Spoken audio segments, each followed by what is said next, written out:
set. Camera speed. Sound production, take one. Action!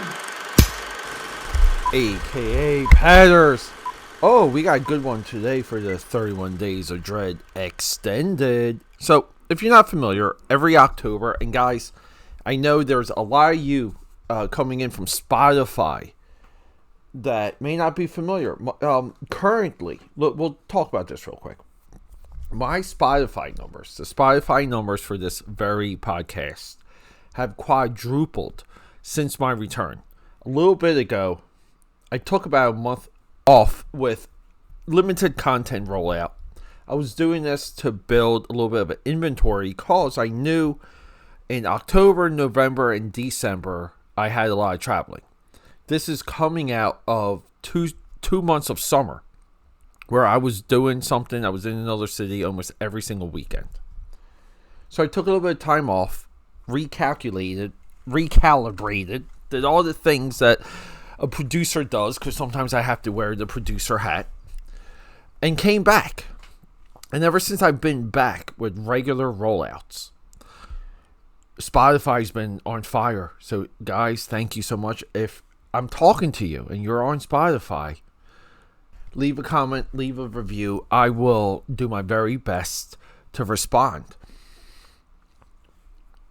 So as you guys know, I was on a little bit of a Buffalo trip recently. Speaking of trips, I'm just going to say his name. My buddy Chris.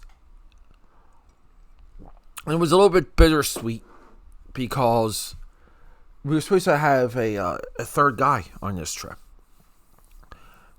And it fell through, and this happens from time to time, AKAPADers, but you know, sometimes disaster can be predicted, it can be foreseen if we just pay attention to who people are along the way.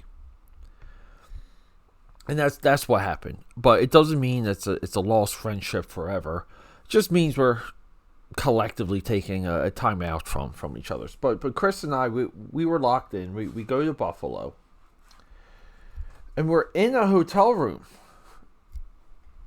Now, this might be the third or fourth day there. We spent some time bouncing around, trust me. Did a lot of things. Maybe we'll do a separate episode on that. Yeah, being idiots.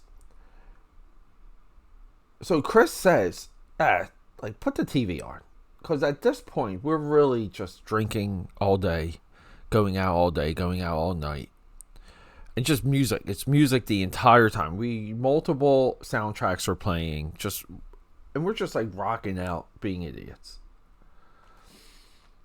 So I find this channel, it's Acorn TV, and they're doing this like Stephen King-a-thon because Halloween's like coming up. And the Stephen King It miniseries that aired November 18th to November 20th, 1990. If you asked me when this aired, I would have said 86, 87. I had no idea. It was 1990. And I mentioned something. I said, Stephen King, a little bit of a wacko. I would love to follow him on Twitter, but it's too much politics, and he gets called out all the time for this movie. And Chris is like, why? Like, huh? Because, Chris is not, he's not connected like the AKAPAD army is. And I just say, the girl gets run the train on so they can defeat the monster when they're kids. And, people just, Stephen King will make a comment about Trump. And, that's what the comment section will respond with, you promote pedophilia. It's just being online. And I kind of say it, and I'm off doing like something else, mixing drinks or doing whatever. And I guess I didn't notice, but he looks it up on his phone, and he reads me like everything that he brings up. And I'm like, I wish you would have believed me, but. And then at that point, we got locked into this miniseries that I haven't watched since it aired. I believe I owned the VHS at one time. The Stephen King's It. was one of the few, it was considered at the time, like one of the upper echelon of the Stephen King adaptations. You had Stand By Me, Shawshank Redemption, Green Mile, right? The Darabont movies. I think Rob Reiner did Stand By Me. You had Pet Sematary, Carrie, Christine never was there. You had Misery. But it was up there because there was a lot of trash underneath when it comes to Stephen King adaptations and things that people forgot. But it was like always bottom of the top, I'll say. Now it's right. Now we have, every year we have a couple of really good adaptations from for Stephen King. So we started watching this movie. And we're just pulled in. We really are. We're just like two grown men in a hotel in Buffalo watching this stuff. And he was not familiar with the new one. Or the HBO Max show that we've spoken about. So we've covered it and the Stephen King adaptations pretty heavily here for the 31 Days of Dread Extended and the AKAPAD Film Buff podcast. We've done our work with Mr. King. And then all of a sudden, the idea of Pennywise becomes this, motto for the entire trip, where whenever something bad goes wrong or something bounces in the wrong way, and this is what happens when you travel and bounce around, right? There's always an obstacle in front of you because you things you're not familiar with, stuff you could expect. You're not familiar with the land, the sea, the air, right? It would be Pennywise. So Pennywise became this symbol of just the chaos of a trip. And then we're at the Buffalo Bills game. That's a whole intention here. Sunday night, or Sunday, because it was a 1 o'clock game. I don't know how those people do it in Buffalo, but the Bills Mafia is a real thing. We're at the game and all these balloons start coming around. And it's like Pennywise is in the balloons.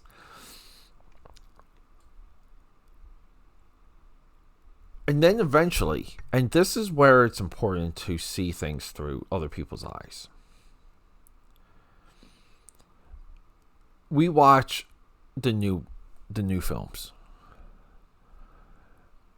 And then we realize the miniseries is just better. It's just better. The movie has too much screaming, too much running, and it's just this onslaught on the senses that becomes senseless, right? I think a lot of horror critics, they always make the observation of jump scares, and jump scares are the worst thing. And there's a lot to say about that, and I do agree.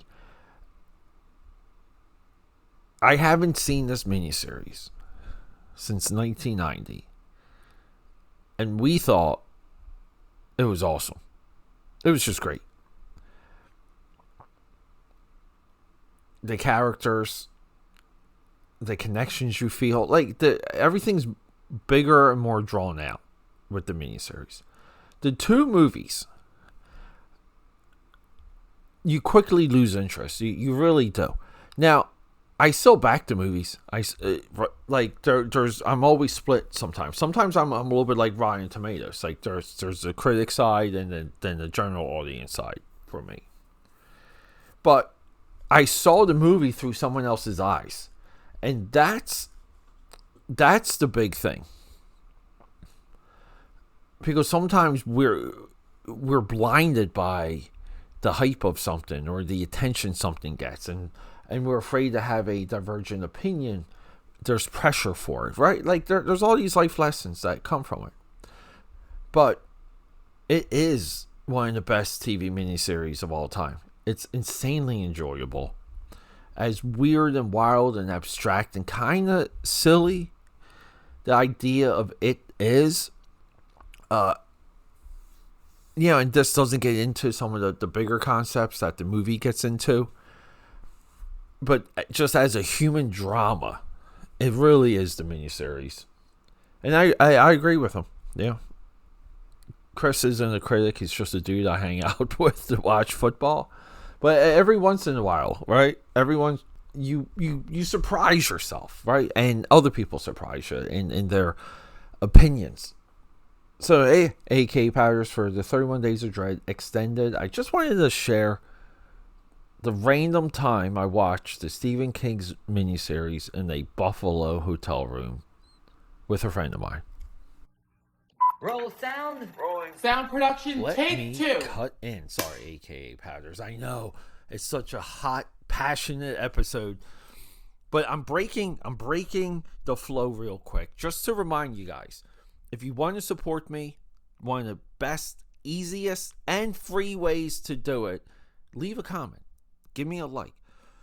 I know there's someone out there that you know that loves film as much as I do, that love the film industry as much as I. Show this to them. Comments, likes, and reviews, positive or negative, it doesn't matter.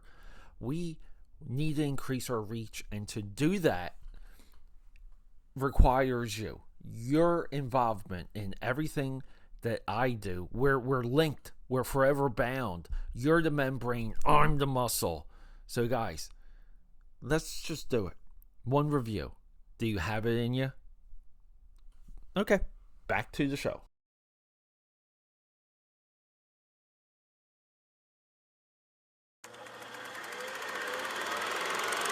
Okay, that's a wrap.